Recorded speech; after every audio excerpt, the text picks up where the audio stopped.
জনতা অধ্যক্ষ ডক্টর মৌলানা সামিউল হক ফারুকী বক্তব্য নিয়েছেন। অধ্যক্ষ ডক্টর মৌলানা সামিউল হক ফারুকী।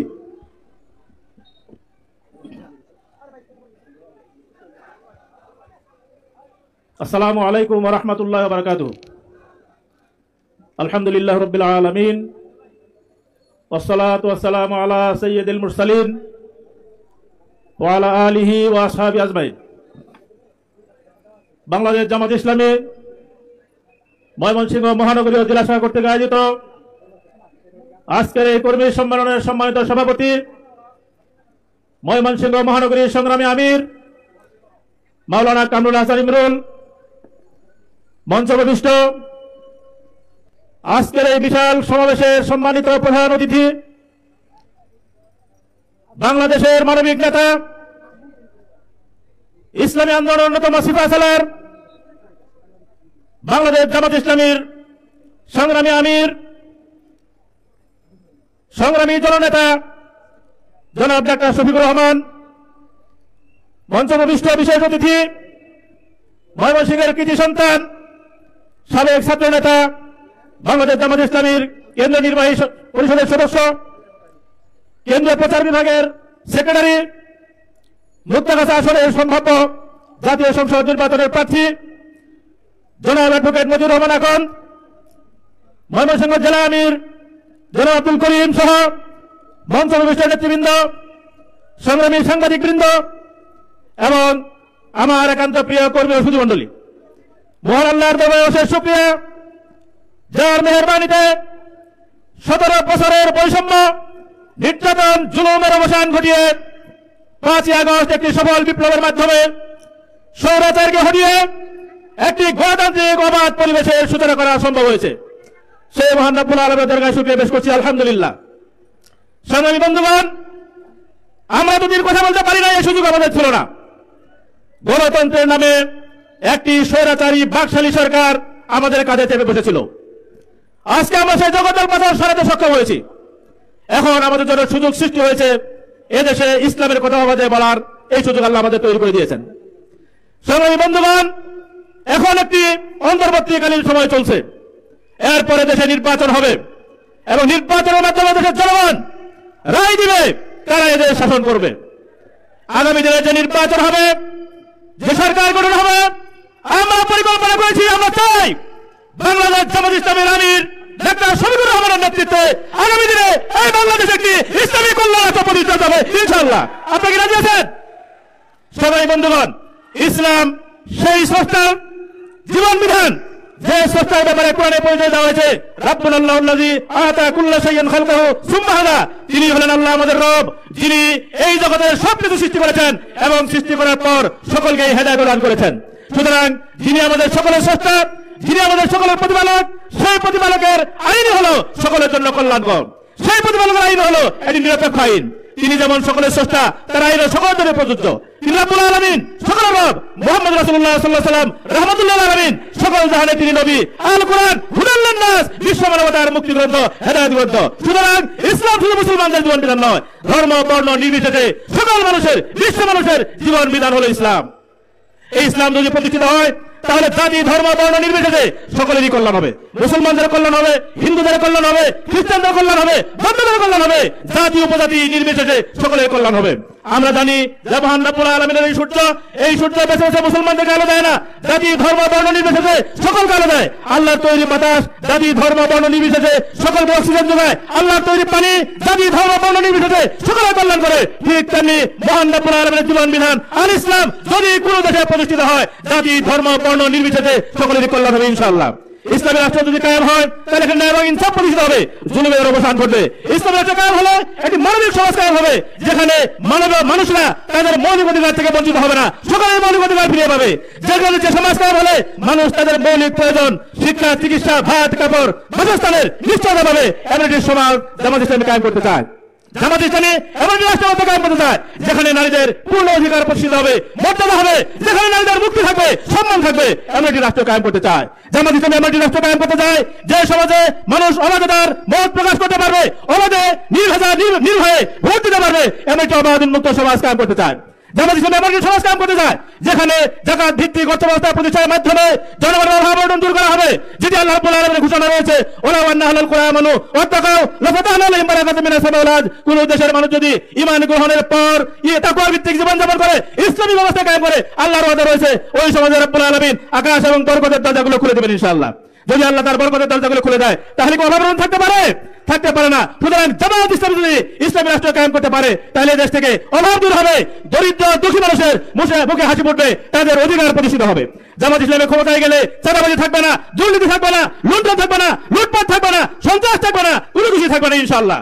একটি জননিরাপত্তামূলক রাষ্ট্র কায়েমই জামাত ইসলামীর লক্ষ্য। তাই সম্মেলন কর্মী ভাইরা, আগামী দিনে এই বাংলাদেশকে একটি ইসলামী কল্যাণ কায়েমের দায়িত্ব জামাত ইসলামীকেই নিতে হবে। এখানে ইসলামী দলের নেতৃবৃন্দ রয়েছেন, তাদের প্রতি আমাদের আহ্বান, সকল দল মত নির্বিশেষে সকলকে এই দেশকে একটি ইসলামী কল্যাণ প্রতিষ্ঠা করার জন্য ঐক্যবদ্ধ হতে হবে। সকল মতভেদ কাটার সরাসরি বন্ধ করে ইসলাম কায়েমের ব্যাপারে ঐক্যবদ্ধ হতে হবে। সংগ্রামী ভাই বন্ধুগণ, আমাদেরকে এই এমনি একটি কল্যাণকর রাষ্ট্র প্রতিষ্ঠার জন্য শুধু সম্মেলন করলে হবে না, বক্তব্য দিলে হবে না, বরং প্রতিটি ঘরে ঘরে গিয়ে মানুষকে ইসলামের দাওয়াত দিতে হবে, ইসলামের সুফল ঘরে ঘরে পৌঁছে দিতে হবে। তাই সম্মানিত বন্ধুগণ, আমি আজকের এই সম্মেলন থেকে আহ্বান করতে চাই, আজকে ময়মনসিংহ অঞ্চলের ময়মনসিংহ শহরের বৃহৎ সম্মেলন থেকে আমরা চারিদিকে ছড়িয়ে পড়বো এবং ইসলামী কল্যাণের পক্ষে জনমত তৈরির জন্য ইনশাআল্লাহ আমরা প্রতিটি ঘরে ঘরে এই ইসলামের দাওয়াত পৌঁছে দেবো। আপনারা কি রাজি আছেন? আল্লাহ আমাদের সকলকে তৌফিক দান করুন। এই কথা বলে আমি আমার সংক্ষিপ্ত বক্তব্য শেষ করছি। ওয়া আখিরু দাওয়ানা আলহামদুলিল্লাহি রাব্বিল আলামিন। বাংলাদেশ জিন্দাবাদ, বাংলাদেশ জামাত ইসলামী জিন্দাবাদ জিন্দাবাদ। আসসালামু আলাইকুম ওয়া রাহমাতুল্লাহ। সংগ্রামী সাথী বন্ধুগণ, আজকে ঐতিহাসিক কর্মী সম্মেলনে আমাদের সাথে একত্রতা ঘোষণা করার জন্য মঞ্চে এসে উপস্থিত হয়েছেন ইসলামী আন্দোলন বাংলাদেশ কেন্দ্রীয় কমিটির অন্যতম সদস্য জনাব ডাক্তার নাসির উদ্দিন। সংগ্রামী সাথী বন্ধুগণ, আজকের ময়মনসিংহের ঐতিহাসিক সার্কিট হাউস মাঠে ঐতিহাসিক কর্মী সম্মেলনে এ পর্যায়ে গুরুত্বপূর্ণ বক্তব্য দিয়ে আসছেন বাংলাদেশ জামাত ইসলামী কেন্দ্রীয় নির্বাহী পরিষদের অন্যতম সদস্য, বিশিষ্ট আইনজীবী, কেন্দ্রীয় প্রচার বিভাগের সংগ্রামী সেক্রেটারি, ময়মনসিংহের কৃতি সন্তান, মুক্তাগাছা সংসদীয় আসনে জামাত মনোনীত সম্ভাব্য সংসদ সদস্য প্রার্থী অ্যাডভোকেট মতিউর রহমান আকন্দ। অ্যাডভোকেট মতিউর রহমান আকন্দ।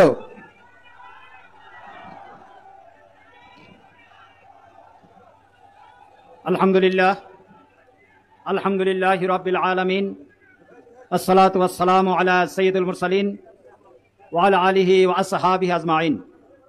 আজকের এই ঐতিহাসিক কর্মী সম্মেলনের সম্মানিত সভাপতি, আজকের এই সম্মেলনের প্রধান আকর্ষণ বিশ্ব ইসলামী আন্দোলনের অন্যতম নেতা, উপমহাদেশের বৃহৎ সংগঠন বিশ্ব ইসলামী সংগঠনের মজলুম নেতা, মানবিক এবং জনতার নেতা জনাব ডাক্তার শফিকুর রহমান, অন্যান্য নেতৃবৃন্দ, বিভিন্ন রাজনৈতিক দলের নেতৃবৃন্দ, সম্মানিত সাংবাদিক বন্ধুগণ, শিক্ষাবিদ, ওলামায়ে কেরাম এবং ব্যবসায়ী সহ বিভিন্ন শ্রেণী পেশার সম্মানিত বন্ধুগণ, সুধীমণ্ডলী, আসসালামু আলাইকুম ওয়া রাহমাতুল্লাহি ওয়া বারাকাতুহু।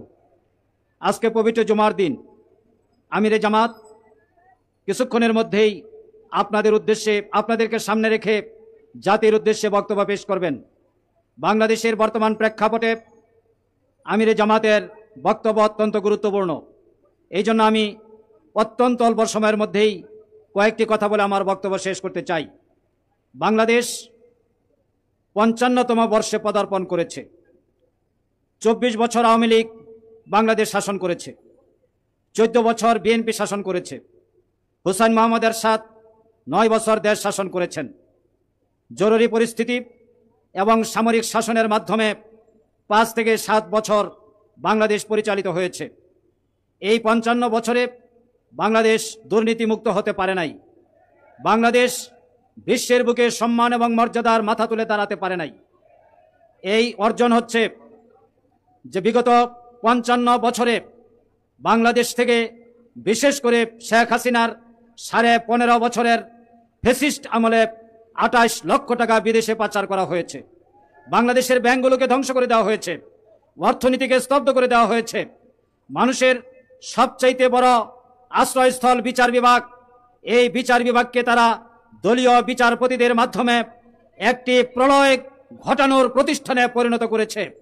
এখান থেকে সাজানো রায়ের মাধ্যমে বাংলাদেশের দেশপ্রেমিক নেতৃবৃন্দকে ফাঁসির আদেশ দিয়ে হত্যা করে বাংলাদেশকে নেতৃত্ব শূন্য করার ব্যবস্থা করা হয়েছে। বিগত 15.5 বছরে বাংলাদেশের মানুষের ভোটাধিকার, বেঁচে থাকার অধিকার, কাজের অধিকার, ফান্ডামেন্টাল রাইট, বেসিক রাইট সব কিছুকে কেড়ে নেওয়া হয়েছে।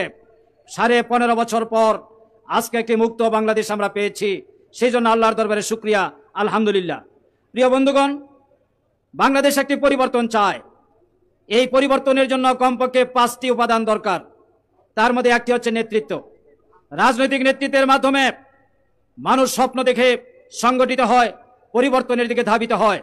আল্লাহ রাব্বুল আলামিনের অনেক শুকরিয়া যে আজকে 55 বছর পর বাংলাদেশ জামাত ইসলামী এমন একজন নেতা পেয়েছে, যে নেতার নেতৃত্বে শুধু জামাত ইসলামী নয়, সারা বাংলাদেশের মানুষ একটি ভবিষ্যৎ স্বপ্ন দেখার সুযোগ পেয়েছে।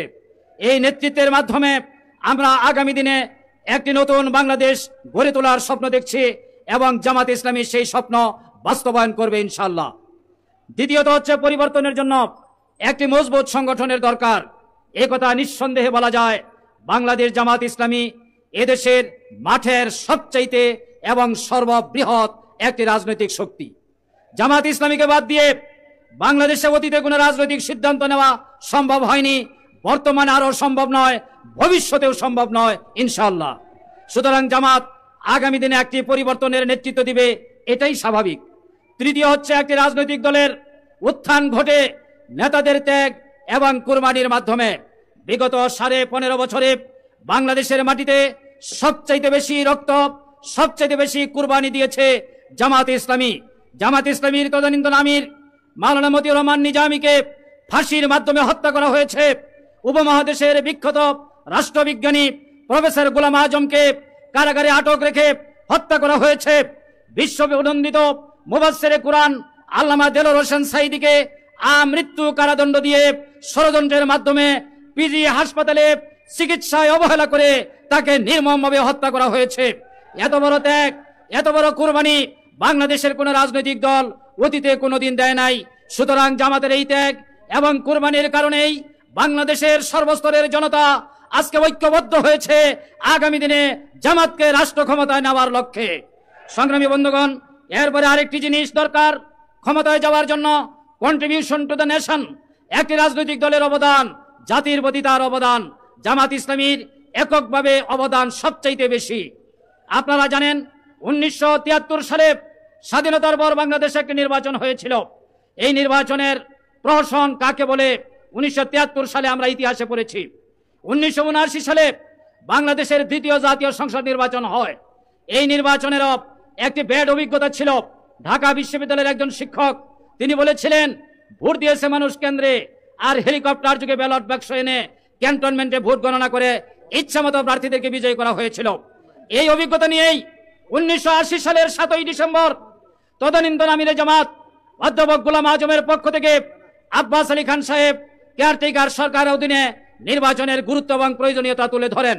বাংলাদেশের ইতিহাসে প্রথমে রাজনৈতিক দল হিসেবে জামাত ইসলামী এমন একটি পদ্ধতির উদ্ভাবন করেছিল, যে পদ্ধতি ছাড়া দেশে কোনো নির্বাচন সম্ভব নয় বলে জামাত সেদিন বলেছিল।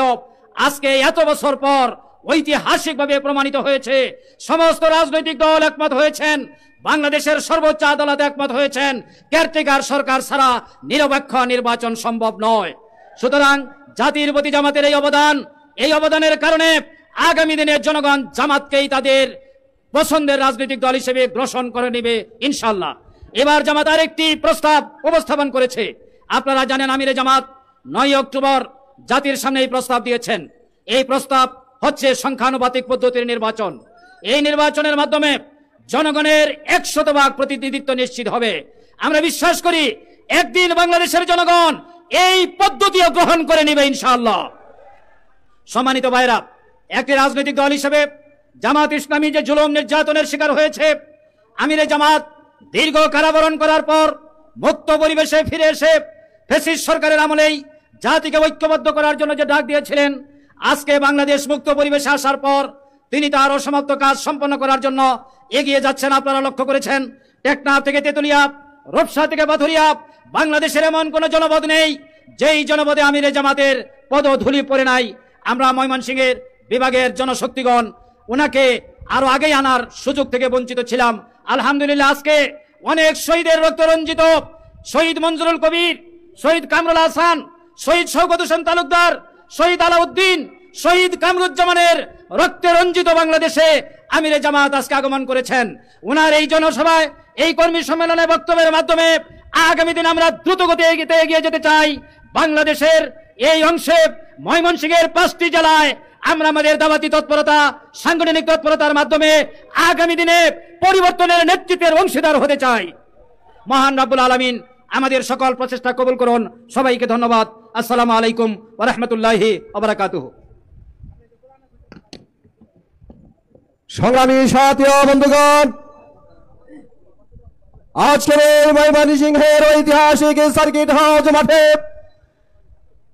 ঐতিহাসিক কর্মী সম্মেলনে এ পর্যায়ে জাতির উদ্দেশ্যে, আমাদের উদ্দেশ্যে গুরুত্বপূর্ণ বক্তব্য নিয়ে আসছেন বিশ্ব ইসলামী আন্দোলনের অন্যতম সুপারস্টার, দক্ষিণ পূর্ব এশিয়ার বৃহত্তম ইসলামী আন্দোলন শহীদ কাফেলা বাংলাদেশ জামাত ইসলামের সংগ্রামী আমির, মানবতার বন্ধু, মানবিক নেতা, গরিব দুঃখী মেহনতি মানুষের বলিষ্ঠ কণ্ঠস্বর, জননেতা ডাক্তার শফিকুর রহমান, জননেতা ডাক্তার শফিকুর রহমান।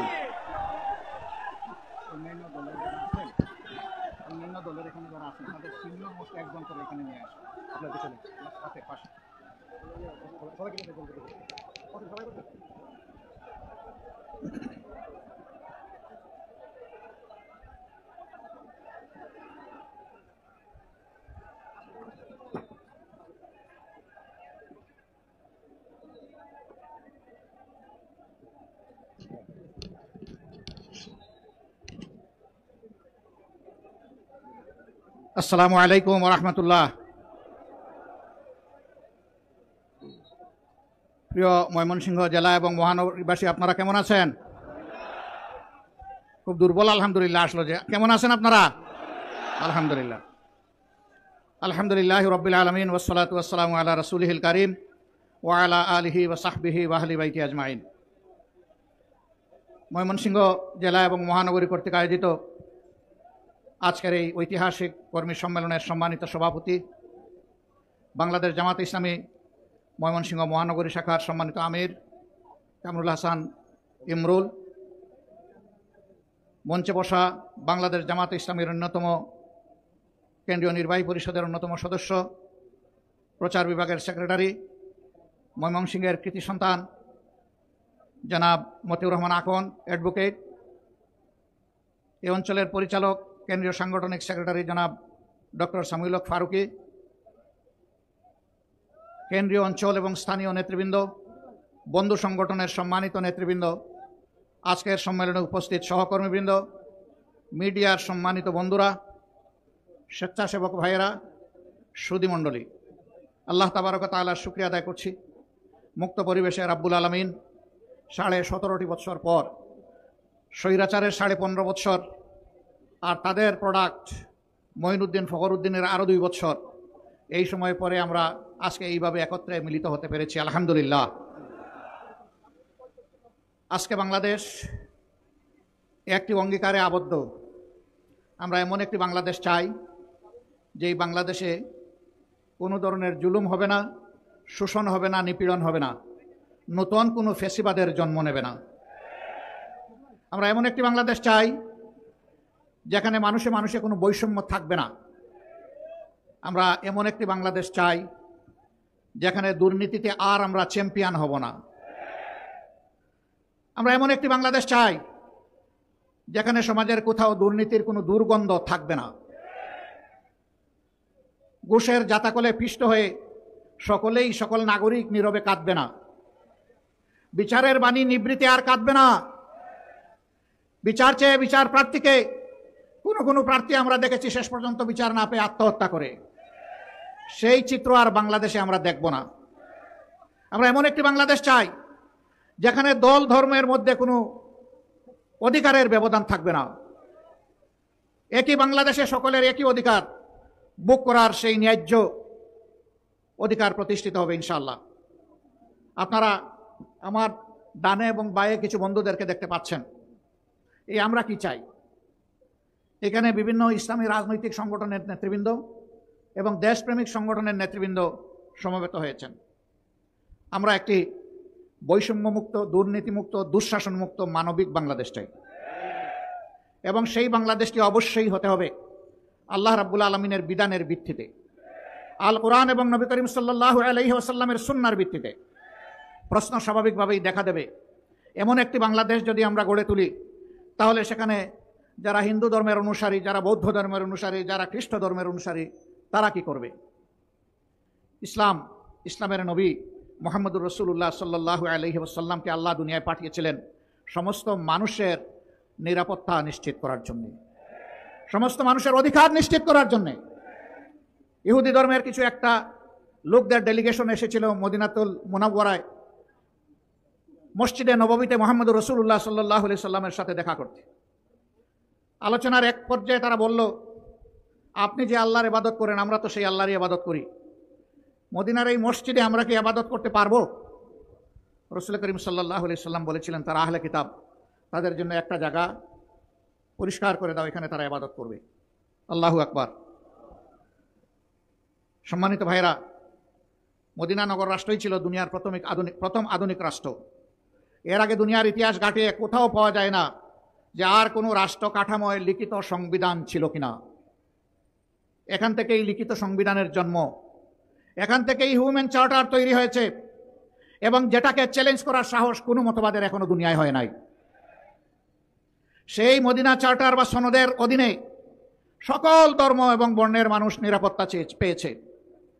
তবে রাষ্ট্রীয় স্বার্থের বিরুদ্ধে কেউ যদি কাজ করে কিংবা বিশ্বাসঘাতকতা করে তাহলে সে যে ধর্মেরই হোক শাস্তি তাকে পেতেই হবে, কারণ সে বেঈমান, সে জাতির সাথে বিশ্বাসঘাতক।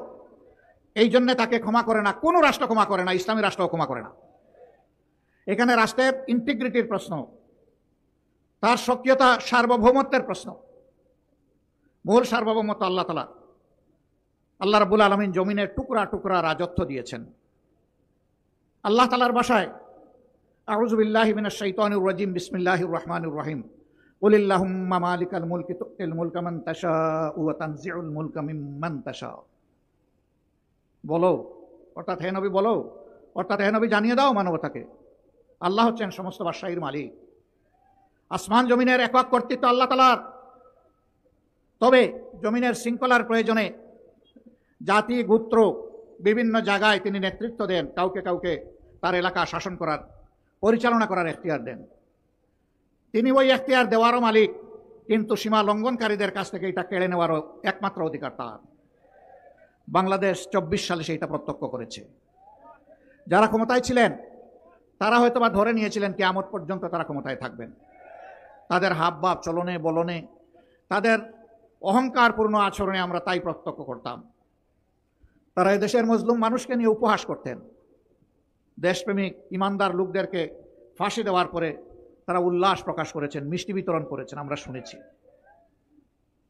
আল্লাহ তাআলা আদালতে আখিরাতে সকলের বিচার যার যার পাওনা ঠিক মতোই আল্লাহ সমঝাই দিবেন, এর কোনো ব্যতিক্রম হবে না। সম্মানিত ভাইরা, এই ভাইদেরকে আমি আর কষ্ট দিচ্ছি না। আমরা আপনাদেরকে আশ্বস্ত করছি, মানবিক বিধান কায়েমে আমরা এক, আমাদের মধ্যে কোনো পার্থক্য নেই। এই দেখেন, আমরা হাতে হাত ধরে এক হয়ে গেলাম, কোনো পার্থক্য নেই। আমাদের আল্লাহ এক, আমাদের নবী এক, আমাদের জীবন বিধান আল কোরআন, এর ভিত্তিতে আমাদের ঐক্য। এবং ইনশাআল্লাহ আমরা সেই ঐক্যবদ্ধ বাংলাদেশ গড়ব ইনশাআল্লাহ। এ পথের কোনো চ্যালেঞ্জ আমরা মানব না, কোনো বাধার মুখে থেমে যাব না, অন্যায়ের কাছে আপোষ করব না, ইল্লা বিইজনিল্লাহ। আমরা আল্লাহর উপর ভরসা করি। আমাদের ভরসা দুনিয়ার কোনো শক্তির উপরে নয়, ব্যক্তির উপরে নয়। সুতরাং আমরা ভয় করব শুধু আল্লাহকে, সম্মান করব মানবতাকে, কিন্তু কেউ যেন আমাদের দিকে চোখ তুলে লাল চোখে না তাকান। নবী করিম সাল্লাল্লাহু আলাইহি সাল্লাম সাহাবায়ে কেরাম রিদওয়ানুল্লাহি তাআলা আলাইহিম আজমাইন, যুগে যুগে তাদের ন্যাক অনুসারীরা অসত্যের বিরুদ্ধে আপোষহীন লড়াই সংগ্রাম করে জীবন দিয়ে প্রমাণ করেছেন জীবন দেওয়া সম্ভব, অন্যায়ের কাছে মাথা নত করা সম্ভব নয়। আপনারা ঐক্যবদ্ধ থাকুন, ঐক্যের শক্তিতেই বিজয় আসবে ইনশাআল্লাহ। এই বিজয়ের মাধ্যমে কোনো ব্যক্তি কোনো দলকে ক্ষমতায় বসানো আমাদের উদ্দেশ্য নয়। এই বিজয়ের মাধ্যমে মানবতার বিধানকে মানুষের কাছে সামাজিকভাবে উপস্থাপন করা, উপহার দেওয়া আমাদের উদ্দেশ্য। আপনারা বসতে পারেন, কষ্ট করেছেন, ধন্যবাদ সবাই। আলহামদুলিল্লাহ, এই যে বাংলাদেশটা চাই, এই বাংলাদেশ গড়বেটাকে আল্লাহ তাআলার আসমানের ফেরেশতা এসে এই ময়দানকে সোজা ঠিকঠাক করে দেবেন। কার মাধ্যমে এটা হবে? এদেশের জনগণের মাধ্যমে, জমিনের মানুষের মাধ্যমে এই কাজ সম্পন্ন হতে হবে। এই জন্যে সোনার দেশ করতে হলে সোনার মানুষ চাই। সমাজে ন্যায় বিচার কায়েম করতে হলে আগে নিজের উপর ইনসাফ করতে হবে।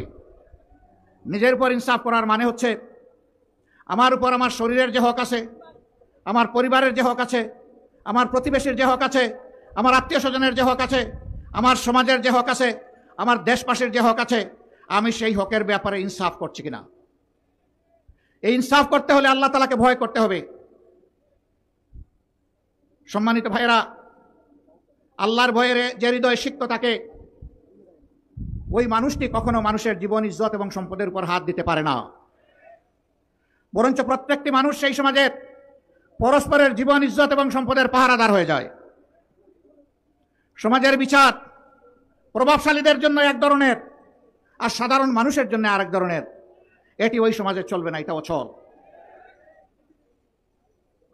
আমিরুল মুমিনিন হযরত আলী কারমুল্লাহি ওয়াজহু, তার তলোয়ারটি খোয়া গিয়েছিল। তিনি তার সন্ধান পেয়েছিলেন। যার কাছে এই তলোয়ারের সন্ধান পেয়েছিলেন তার বিরুদ্ধে তিনি প্রধান বিচারপতির আদালতে তলোয়ার ফিরে পাওয়ার জন্য মামলা করেছিলেন। প্রধান বিচারপতি তাকে বলেছিলেন, কত তারিখে উপযুক্ত সাক্ষী নিয়ে আপনি হাজির থাকবেন, আসামিকে আমরা হাজির করব। অভিযোগকারী এবং অভিযুক্ত আর সাক্ষী সবাই হাজির হলেন। বিচার শুরু হলো। বর্ণনা শোনার পরে প্রধান বিচারপতি জিজ্ঞেস করলেন, সম্মানিত অভিযোগকারী, এখানে আমিরুল মুমিনিন বলে সম্বোধন করেন নাই। আদালতে তিনি এসেছেন বিচার প্রার্থী হিসেবে, সেইভাবেই তাকে সম্বোধন করা হয়েছে। আপনি আপনার অভিযোগের পক্ষে উপযুক্ত সাক্ষী উপস্থাপন করুন। তিনি তার বড় ছেলেকে উপস্থাপন করলেন। তিনি চিনেন, তারপরেও জিজ্ঞেস করলেন, আপনি যার অভিযোগের ব্যাপারে সাক্ষী দিতে এসেছেন তিনি কি আপনার কোনো আত্মীয় হন? বলে, হ্যাঁ, তিনি আমার পিতা হন। বললেন যে, দুঃখিত, আপনার সাক্ষ্য আমি গ্রহণ করতে পারলাম না। এরপরে দ্বিতীয় সাক্ষী উপস্থাপন করা হলো। তাকেও বিচারপতি চিনেন। জিজ্ঞাসা করলেন, আপনি কি ওনার কোনো আত্মীয় হন? বলে, হ্যাঁ, আমি ওনার পুত্র হই। বললেন, দুঃখিত, আপনারও সাক্ষী গ্রহণ করা গেল না। এবার অভিযোগকারীকে জানতে চাওয়া হলো, আপনার কোনো বিকল্প সাক্ষী আছে কিনা। তিনি বলেন, সাক্ষীর জগতে আমার এইটুকুই সম্বল, এর বাইরে আমার কোনো সাক্ষী নাই। বিচারপতি রায় দিলেন, আপনার অভিযোগ খারিজ হয়ে গেল, আপনার দাবি প্রতিষ্ঠিত হলো না, আপনি মামলায় জয়লাভ করতে পারলেন না। বিচারে সন্তুষ্ট হয়ে আমিরুল মুমিনিন চলে যাচ্ছেন, দুই ছেলেকে দুই হাতে ধরে। ছেলেরা বলতেছে, বাবা, উনি কি জানেন না যে আপনি মিথ্যা বলতে পারেন না? উনি কি জানেন না যে আমরাও কোনো মিথ্যা সাক্ষ্য দিতে এখানে আসিনি? বললেন, বাবা, এটাই ইসলামের ইনসাফ। এটা শুধু আমার জন্য নয়, সকলের জন্য এটাই প্রতিষ্ঠিত। সন্তুষ্ট চিত্তে বাপ বেটা চলে যাচ্ছেন। অভিযুক্ত ব্যক্তিটি দৌড়ে গিয়ে বলতেছেন, হে প্রধান বিচারপতি, আমাকে একটু কথা বলার সুযোগ দেন। তিনি বলতেছেন, আপনার আবার কিসের কথা?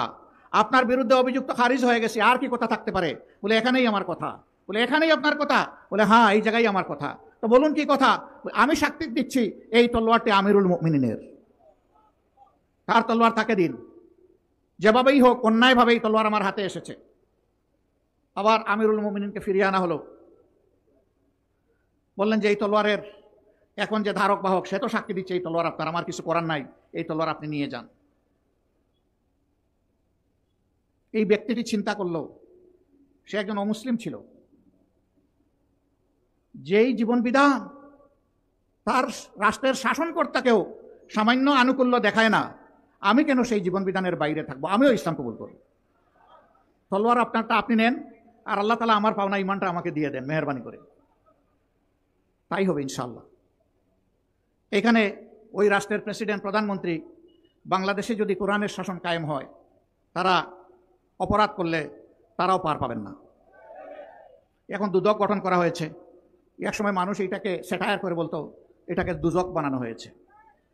যাকে পছন্দ না তাকে কারণে অকারণে বিভিন্নভাবে নির্যাতন করা হচ্ছে, কিন্তু তার চাইতে 100 গুণ বড় অপরাধীকে দেখা হচ্ছে না। ইনসাফের বাংলাদেশ কায়েম হলে ইনশাআল্লাহ ওরকম বেশি বিচারেরও প্রয়োজন হবে না। 2-4টা রায় দেখলেই সবাই টের পেয়ে যাবে অপরাধ করলে কি ধরনের শাস্তি পেতে হবে। ইসলামী আইনের বিরুদ্ধে অপপ্রচার করা হয়, এরা তো ক্ষমতায় গেলে সমস্ত মানুষকে পঙ্গু বানায় ফেলবে। কিভাবে? বলে যে এই দেশের মানুষ, বেশিরভাগ মানুষ জনগণের সম্পদ চুরি করে, তো বেশিরভাগ মানুষের হাত কাটা যদি যায় তাইলে তো এই সমাজটা হাত কাটা বাহিনীর সমাজ হয়ে যাবে। না, হাত কাটা যাবে। এই আইন জারির পরে এই ধরনের অপরাধ যারা করবে তাদেরকে বলে দেওয়া হবে এখন থেকে এই অপরাধের সাথে যাদেরকে পাওয়া যাবে তাদের ক্ষমা নেই। 2 নম্বর দেখা হবে যে লোকটি চুরি করেছে সে কি পেটের জ্বালায় যন্ত্রণায় আগুন নিবানোর জন্য চুরি করেছে। যদি এমন হয়, রাষ্ট্রের দায়িত্ব হবে আগে তার আগুন নেবানো, হাত কাটানো, আগে তার বৈধ আয় উপার্জনের ব্যবস্থা করে দেওয়া। যদি সেরকম কিছু সক্ষমতা তার না থাকে তাহলে রাষ্ট্রকে এই পরিবারের দায়িত্ব বহন করতে হবে। এরপরে লুবের বশবর্তী হয়ে কেউ যদি চুরি করে তাহলে 2-1টা হাত কাটা যাবে প্রকাশ্যে, গোপনে নয়, যাতে সারা দেশবাসী এটা থেকে শিক্ষা নেয়। এখন কে সমাজে এই হাত কাটা বাহিনীর সদস্য হতে চাইবে? তখন পরিবারের সদস্যদেরকে বলবে চুরি করব তোমাদের জন্য, হাত কাটা যাবে আমার, আর এই হাত নিয়ে অপমানজনকভাবে আমি বেঁচে থাকবো। আমার পক্ষে আজ থেকে আর চুরি করা সম্ভব নয়। জিনার শাস্তি সঙ্গে সার। বলে যে সব মানুষই তাইলে মারা যাবে, এরকম গোপনে চুটিয়ে প্রকাশ্যে কত ধরনের জিনা হচ্ছে। হ্যাঁ, ওরকম 2-1 জনের শাস্তি হলে বাকিরা তওবা করে আড়ালে চলে যাবে ইনশাআল্লাহ। মা বোনরা নিরাপদ হয়ে যাবে। বেদনাদায়ক ঘটনা, মাগুরার 11 বছরের মেয়েটাকে কি করা হয়েছে আপনারা জানেন? চিড়ে ফিড়ে শেষ করে দেওয়া হয়েছে। মাগুরার আসমা, আমরা সেখানে গিয়েছিলাম। ওখান থেকে ফিরতেছি, এবার আসিয়া ওখান থেকে ফিরতেছি, এবার শুনি বরগুনায় সনাতন ধর্মের একটা মেয়েকে তাদেরই পাড়ার কিছু ওই একই ধর্মের লোক ওরা শেষ করে দিয়েছে। খুন করে নাই, কিন্তু তার সম্পদ নষ্ট করে দিচ্ছে, ইজ্জত নষ্ট করে দিচ্ছে। বাবা প্রতিকার চেয়ে আদালতে থানায় মামলা করেছিল, বাবাকে কুপিয়ে খুন করে ফেলেছে। সেই পরিবারকে দেখতে পরের দিন গেলাম, গিয়ে দেখি এই পরিবারে আর কোনো পুরুষ সদস্য অবশিষ্ট নেই। এই মেয়েটির বয়সও 11.5-12 বছর হবে। এরপরে একটা মেয়ে 3.5 বছর, তারপরে কুলে একটা মেয়ে 2.5 মাস। নিহত ব্যক্তির বৃদ্ধা মা আছেন আর বিধবা স্ত্রী আছেন। খুবই খারাপ লাগলো। 2.5 মাসের সন্তানটাকে কুলে নিলাম। আমি ওই সন্তানের মাকে বললাম এই সন্তানটা আমি নিয়ে যাই, আমাকে দিয়ে দেন। উনি বলল যে হ্যাঁ আপনি নিয়ে যান, আপনাকে দিয়ে দিলাম। কারণ এই সন্তানকে লালন পোষণ করার আমার কোনো সামর্থ্য নেই। বাকিরা কি খেয়ে বাঁচবো তাও আমি জানি না। আমার স্বামী ছোট্ট একটা দোকানে চাকরি করতেন, মুরগির দোকানে। তা কত বেতন পেতে পারেন আপনি বুঝতে পারছেন। আমাদের এইটা, ওই আলোটাও আমাদের নিভে গেল, এখন আমরা বাঁচবো কি করে? খারাপ লাগলো ভীষণ। এই বাচ্চাটাকে তুলে এনে আদর করে আবার ফিরিয়ে দিয়ে বললাম যে এই বাচ্চা আমাদের, আপনার কাছে আমানত রেখে গেলাম। এই বাচ্চা প্রাপ্তবয়স্ক না হওয়া পর্যন্ত, তার লেখাপড়া পর্যন্ত এই পরিবারের সাধারণ দায়িত্ব আল্লাহর উপর ভরসা করে আমরা কবুল করলাম। প্রতি মাসের 1 তারিখ আমাদের লোকেরা আপনাদের সাথে দেখা করবে। আগে যেমনটা আপনার স্বামীর আয় উপার্জন ছিল, আমরা চেষ্টা করব তার সাথে আরো 10টা টাকা বেশি যোগ করে আপনার হাতে তুলে দেওয়ার জন্য। কিন্তু আমরা কি তার স্বামী ফিরাই দিতে পারবো? ওই মেয়েগুলা 3টা যে কচি মেয়ে, তাদের বাবাকে ফিরাই দিতে পারবো? আমরা কি ওই বৃদ্ধা মহিলার কলিজার টুকরা সন্তান ফিরাই দিতে পারবো? আমরা পারবো না। সমাজে যদি আল্লাহর সেই আইন জারি হয় তাহলে সবচেয়ে ভীত সন্ত্রস্ত হলো যারা লাগামহীন এই জীবনে চলতে চায়। তাদের ঘরে কোনো সুখ নেই, সকলের ঘরের সুখকে সারকার করে দিতে চায়, এরাই তার বিরুদ্ধে বেশি চিৎকার দেয়। কিন্তু 18 কোটি মানুষের দেশে সেদিন আলহামদুলিল্লাহ মায়েরা, বোনেরা, আমাদের মেয়েরা ঘরে, চলাচলে, কর্মস্থলে, সব জায়গায়, প্রাতিষ্ঠানিক জায়গায় ইনশাআল্লাহ সেদিন নিরাপত্তা পাবেন, পূর্ণ নিরাপত্তা ইনশাআল্লাহ। এমন একটি দেশ করতে হলে আগে সোনার মানুষ করতে হবে, যে মানুষ আল্লাহকে ভয় করবে, মিথ্যা কথা বলবে না, মানুষকে ধোঁকা দিবে না, প্রতারণা করবে না, মানুষের ইজ্জতের উপরে হাত দিবে না, চাঁদাবাজি করবে না, দখলদারি করবে না, ঘুষ খাবে না। সেই মানুষ ঘরে ঘরে তৈরি করতে হবে ইনশাআল্লাহ। আপনারা নিজেকে কি সেইভাবে নিজেকে গড়ার জন্য আপনারা প্রস্তুত? দেখেন, আমরা কিন্তু কেউ ফিরিস্তা না, ভুল ত্রুটি আমাদেরও আছে, অপরাধ আমাদেরও হয়। আল্লাহ তাআলার কাছে নত শিরে তওবা করে আমরা ওয়াদা করব রাব্বুল আলামিন একই ধরনের ভুল আর কখনো করব না। এই অপরাধগুলো যা হয়ে গিয়েছে তুমি ক্ষমা করে দাও, এর কাফফারা হিসাবে আমাদের সামান্য নেক আমল থাকলে তা কবুল করে নাও। এবং ভবিষ্যতে আমরা অপরাধে আর এভাবে জড়াবো না। আমরা মিথ্যা কথা বলবো না, চুগলখুরি করবো না, কারো ইজ্জত নষ্ট করবো না, কারো সম্পদে হাত দিব না, কারো জীবনের উপরে হাত দেব না, কারো হক আমরা হরণ করব না। যদি আমরা নিজেরা সংগঠিত হতে পারি, বাংলাদেশ সংগঠিত হবে ইনশাআল্লাহ। আর এই যারা আমরা ন্যায় ইনসাফের শাসন চাই, মানবিক বাংলাদেশ চাই, আমাদের মধ্যে যদি দুষ্ত্রুটি থাকে তাহলে মানবিক বাংলাদেশটা গড়বে কে? এই জন্য দলমত নির্বিশেষে যারা দেশকে ভালোবাসেন, যারা আল্লাহকে ভালোবাসেন, যারা প্রিয় নবী মোহাম্মদ রসুল্লাহ সাল্লাল্লাহু আলাইহি সাল্লামকে ভালোবাসেন, যারা মানুষ হিসাবে দেশের সমস্ত মানুষকে ভালোবাসেন, তাদের প্রতি আমাদের অনুরোধ যে আগে আসুন আমরা নিজেকে গড়ি, ইনশাআল্লাহ তার সাথে দেশ গড়ার কাজও হয়ে যাবে, আল্লাহ চাই। সম্মানিত ভাইরা, কঠিন রোদের মধ্যে আপনারা বসে আছেন, কষ্ট হচ্ছে। বহু লোক আস্তে আস্তে উঠে গাছতলায় চলে যাচ্ছেন, এটাই স্বাভাবিক। ঘামছেন, ঘাম ঝরছে, তারপরেও ধৈর্য ধরে কথাগুলো শুনছেন। আল্লাহ তাআলা আপনাদের এই ত্যাগের উত্তম জাযা দুনিয়া এবং আখিরাতে যেন দান করেন। বর্তমানে দেশ যেভাবে চলছে, অনেক সাংবাদিক প্রশ্ন করে আপনারা কি সন্তুষ্ট? আমরা বলি 50-50। দেশের সরকার হয়তো বা চেষ্টা করছে, সকলের দৃষ্টিভঙ্গি সরকারে যারা আছেন আবার সমান না। এটা কোনো দলীয় নির্দিষ্ট আদর্শের সরকারও না। কেউ কেউ টানে মক্কার দিকে, আবার কেউ কেউ টানে মস্কোর দিকে। এই দুটানা অবস্থায় জাতির মাঝে মাঝে অনেক বড় ক্ষতি হয়ে যায়। মাঝে মাঝেই এই ধরনের কিছু অনাকাঙ্ক্ষিত পরিবেশের মুখোমুখি আমাদেরকে হতে হয়। নারী অধিকার সংস্কারের নামে সম্প্রতি একটি রিপোর্ট জমা হয়েছে। সেই রিপোর্টের বেশ কিছু জায়গায় কোরআন এবং সুন্নাহর সম্পূর্ণ খেলাফ কিছু সুপারিশমালা পেশ করা হয়েছে। আমাদের প্রথম কথা হচ্ছে যে এই কয়জন এই সুপারিশ পেশ করেছেন তারা এই দেশে 9.5 কোটি মায়ের প্রতিনিধিত্ব করেন না। তারা সমাজকে যে জায়গায় নিয়ে যেতে চান, এগুলো বলতেও কিছু কিছু জায়গায় আমার লজ্জা করে, এই জন্য আমি বলছি না। আমরা সেই জায়গায় তাদেরকে নিতে দিব না ইনশাল্লাহ। এদেশের মানুষের একটা সংস্কৃতি, একটা তাহজিব, একটা তামাদ্দুন আছে। তার বিরুদ্ধে আঘাত দিলেই সমাজের পুরা শৃঙ্খলা তছনছ হয়ে যাবে।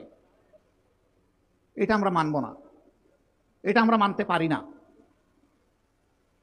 আমরা মাননীয় প্রধান উপদেষ্টাকে অনুরোধ করব, আপনি দেশে ফিরে বিলম্ব না করে আগেই কাজটাই বাতিল করেন। আর যদি এরকম কোনো কমিশন করতে হয় তাহলে সকল শ্রেণী, পেশা, দল এবং আদর্শ থেকে মানুষকে নিতে হবে। সেখানে ইমানদার মহিলাদেরও প্রতিনিধিত্ব নিশ্চিত করতে হবে, যারা কোরআন হাদিসের পর্যাপ্ত জ্ঞান রাখেন। তারপরে দেখা যাবে কি আসে, তখন আমরা বিবেচনা করব, এর আগে নয়। সম্মানিত ভাইরা, দ্রব্যমূল্য রমজানে কিছু সহনীয় ছিল, মানুষ কিছুটা আশ্বস্ত হয়েছিল, ধীরে ধীরে এখন আবার উত্তপ্ত হচ্ছে। আমরা সরকারকে বলবো সেই দিকে নজর দেন।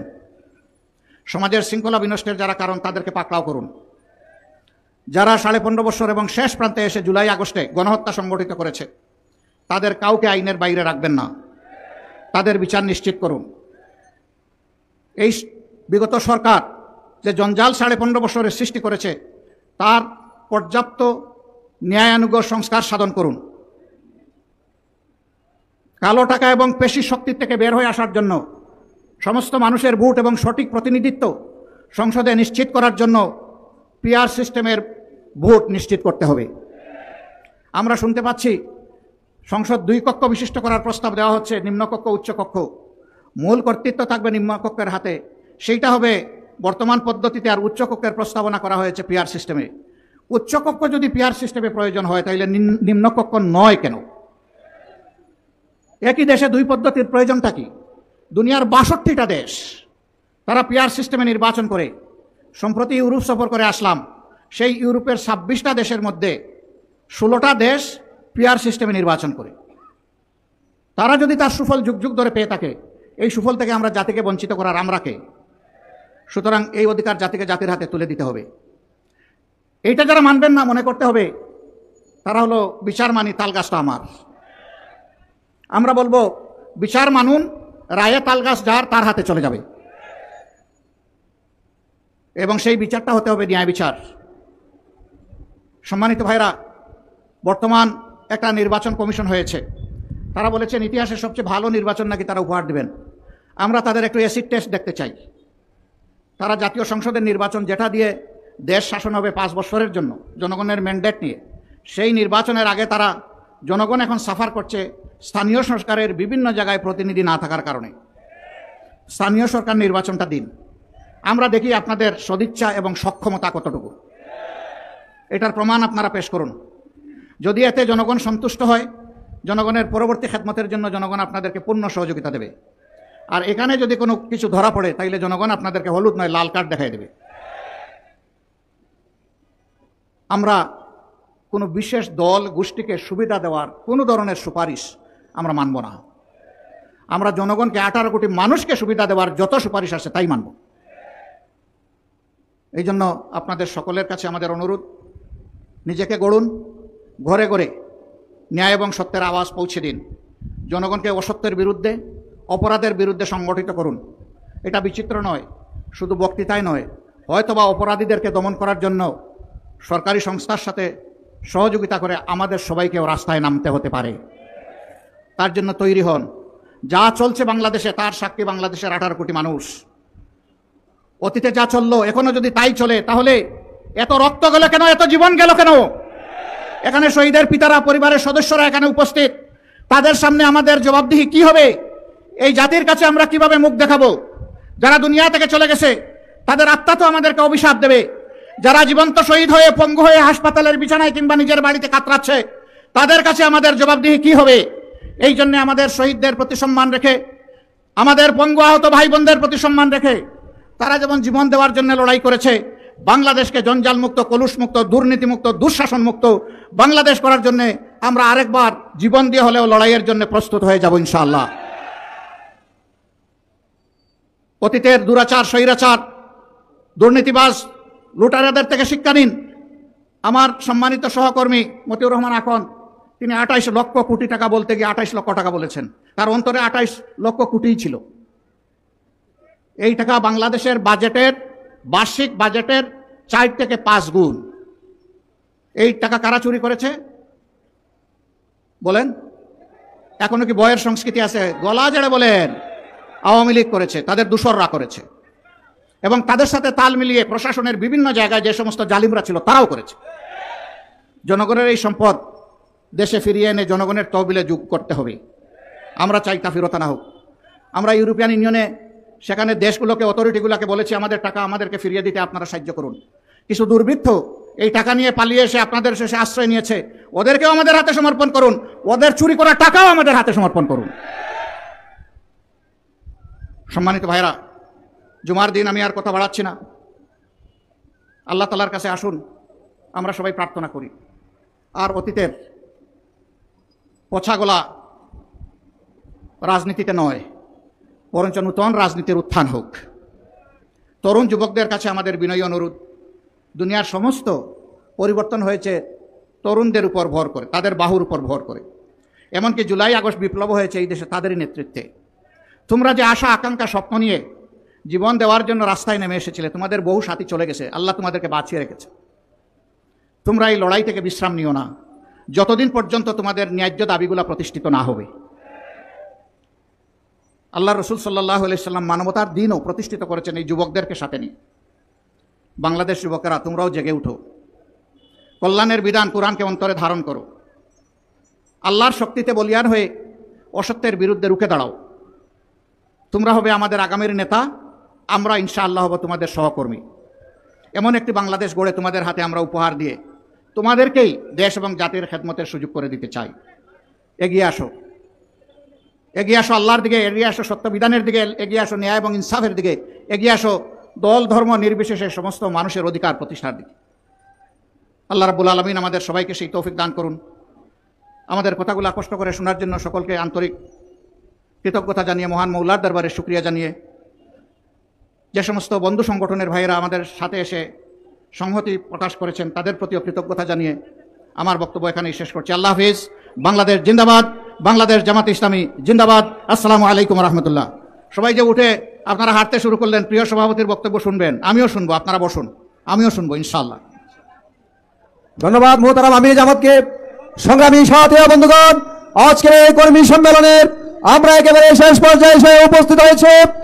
এ পর্যায়ে আজকের ঐতিহাসিক কর্মী সম্মেলনের সংগ্রামী সভাপতির বক্তব্য নিয়ে আসছেন বাংলাদেশ জামাত ইসলামী ময়মনসিংহ মহানগরের সংগ্রামী আমির, কেন্দ্রীয় মজলিসে শুরার অন্যতম সদস্য আগামী জাতীয় সংসদ নির্বাচনে ময়মনসিংহ সদর আসনের জামাত মনোনীত সম্ভাব্য সংসদ সদস্য প্রার্থী জননেতা মাওলানা কামরুল হাসান ইমরুল। আউযুবিল্লাহি মিনাশ শাইতানির রাজীম। বিসমিল্লাহির রহমানির রহিম। ইন্নাল হামদুলিল্লাহ সালাতু ওয়াসসালামু আলা রাসূলিল কারীম। আজকের এই ঐতিহাসিক কর্মী সম্মেলনে উপস্থিত যিনি ইতিমধ্যে আমাদের মাঝে গুরুত্বপূর্ণ আলোচনা করেছেন, ইসলামী আন্দোলনের অন্যতম নেতা ডাক্তার শফিকুর রহমান, এবং আমাদের মাঝে আর উপস্থিত আছেন কেন্দ্রীয় নেতৃবৃন্দ, উপস্থিত আছেন জেলা মহানগরীর সম্মানিত নেতৃবৃন্দ, এবং সামনে উপবিষ্ট বিভিন্ন থানা উপজেলা থেকে আগত কর্মী ভাইয়েরা, সাংবাদিক বন্ধুগণ, আইন শৃঙ্খলায় নিয়োজিতকারী বিভিন্ন ধরনের গোয়েন্দা সংস্থার বাহিনীর ভাইয়েরা, সকলকে বাংলাদেশ জামাত ইসলামী ময়মনসিংহ মহানগরীর পক্ষ থেকে আন্তরিক ধন্যবাদ এবং সালাম জানাচ্ছি। আসসালামু আলাইকুম ওয়া রাহমাতুল্লাহ। সম্মানিত কর্মী ভাইয়েরা, আজকের এই সম্মেলন থেকে আমরা এটা বিশ্বাস করতে চাই, আগামীর বাংলাদেশ হবে ইসলামীর বাংলাদেশ। আমরা এই সম্মেলন থেকে আমিরে জামাতকে আমরা উপহার দিতে চাই আমাদের 11টি আসন ইসলামের পক্ষে আগামী দিনে আমরা ভূমিকা রাখবো ইনশাআল্লাহ। এই 11টি আসন আমরা আমিরে জামাতকে উপহার দিতে পারবো কিনা ইনশাআল্লাহ। যদি আমরা উপহার দিতে চাই তাহলে এই কর্মী ভাইদেরকে অক্লান্ত পরিশ্রম করতে হবে। নেতা হিসাবে ভূমিকা রাখলে চলবে না, জনগণের সেবক হিসাবে ভূমিকা রাখতে হবে। যদি আমরা জনগণের সেবক হিসাবে ভূমিকা রাখতে পারি, মানুষ যেভাবে আমাদেরকে চাচ্ছে, যেভাবে ইসলামপন্থী তারা আমাদেরকে চাচ্ছে, সেটা আমরা আমিরে জামাতকে আগামী দিনের 11টি আসনে আমরা উপহার দিতে পারবো বলে আমরা বিশ্বাস করি।